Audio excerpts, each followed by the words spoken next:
दोस्तों जोहार।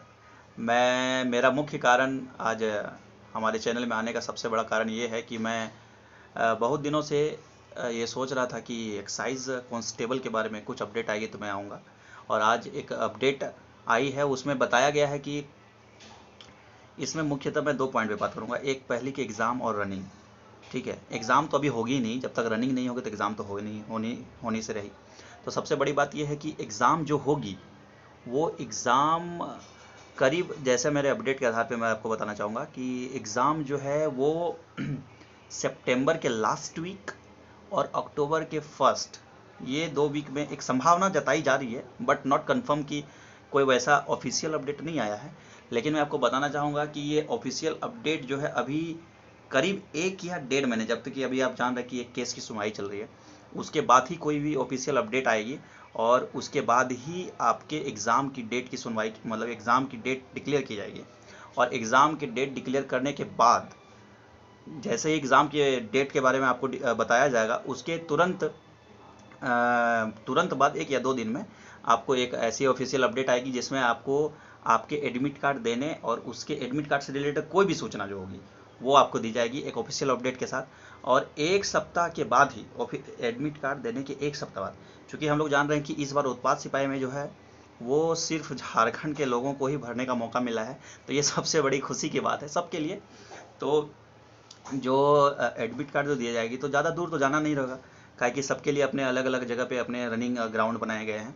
तो एडमिट कार्ड 1 वीक पहले मतलब दे दिया जाएगा, और उसके 1 वीक बाद ही आपकी रनिंग स्टार्ट कर दी जाएगी। दूसरी बात ये है कि एग्ज़ाम डेट, तो रनिंग होने के करीब 1.5 या 2 महीने बाद आप अप्रोक्स ले सकते हैं, 2 महीने ले सकते हैं आप, लेकिन 1.5 से 2 महीने मिनिमम आपका गैपिंग रहेगा।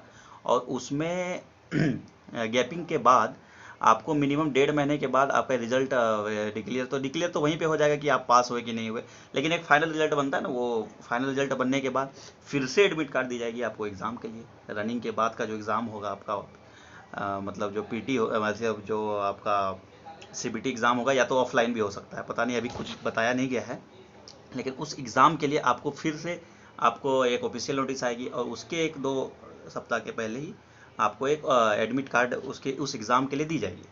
तो आप लोग निश्चिंत रहें, आप लोग अपनी तैयारी को बरकरार रखें, कभी भी अपने आप को डिसकंटिन्यू ना करें, क्योंकि अब समझ ही लीजिए कि अब लास्ट टाइम ही है। 1 या 2 महीने मिनिमम आपको प्रैक्टिस करने हैं, उसके बाद फिर रनिंग ले ही लेंगे सरकार, ऐसा प्रतीत हो रहा है। इसीलिए मैं आप लोगों से रिक्वेस्ट और गुजारिश करूंगा कि आप लोग अपने रनिंग को बरकरार रखिए, और कुछ नया अपडेट जैसे ही आएगा मैं आप लोगों को बताऊंगा। और आप हमारे चैनल के लिए नए हैं, या तो मैं आपके लिए नया हूँ, तो प्लीज़ हमारे चैनल को सब्सक्राइब और लाइक कीजिए। और सबसे बड़ी बात ये कि आप अपने रनिंग के साथ साथ अपना एक नोट्स बनाते जाएं। नोट्स कहने का मतलब आप अपने प्रैक्टिस सेट को मजबूत करते जाएं, अपने जो सिलेबस है उसको भी एक लाइन पे पैरेलली उसको पढ़ते जाएं, ताकि आपको आने वाले टाइम में आपको दिक्कत ना झेलना पड़े, ताकि वो आसान हो जाए। नहीं तो एक बड़ा सिलेबस लगेगा, आपको लगने लगेगा कि यार पास तो करिए, लेकिन उसके बाद क्या करें, टाइम नहीं है, 2 महीने ही टाइम है एग्ज़ाम के, 2.5 महीने टाइम है, कैसे करें। इसीलिए आप अभी से ही पैरेलली, रनिंग के साथ साथ आपको पैरेलली अपने सिलेबस को कवर करते जाना है, जिससे आपको आपका बेस विथ आपका नॉलेज बढ़ते जाएगा, और आपकी तैयारी भी बहुत अच्छी चली जाती है। आपकी तैयारी पे ही डिपेंड करेगा। और सबसे बड़ी बात तो ये कि रनिंग रनिंग आपको किसी भी हर हाल में निकालना है दोस्तों, क्योंकि रिजेक्शन में देखें आप, 55 से बहुत सारे लोगों का रिजेक्शन हुआ है, तो समझ लीजिए कि कंपटीशन ज़्यादा नहीं है, लेकिन वो डिपेंड करता है कि आपका आपका प्रैक्टिस कैसा है। अगर आपकी प्रैक्टिस अच्छा है तो कॉन्फिडेंस कम रहे या ज़्यादा रहे, उससे कोई मतलब हो ही नहीं सकता। इसलिए आप अपना प्रैक्टिस को बरकरार रखें।